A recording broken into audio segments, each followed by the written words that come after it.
Tots som conscients, policies locals i Mossos d'Esquadra, que som la policia de Catalunya, que tenim unes competències, cadascú les nostres, moltes compartides,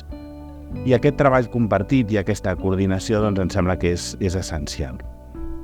per garantir l'eficàcia en la feina que fem tots plegats al servei de la gent.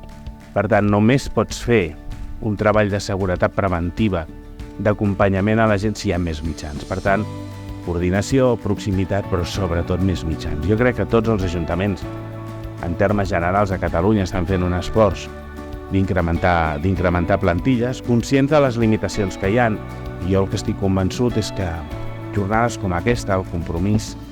del govern en aquest àmbit, el treball que feu tots els ajuntaments, que es fa des dels vostres ajuntaments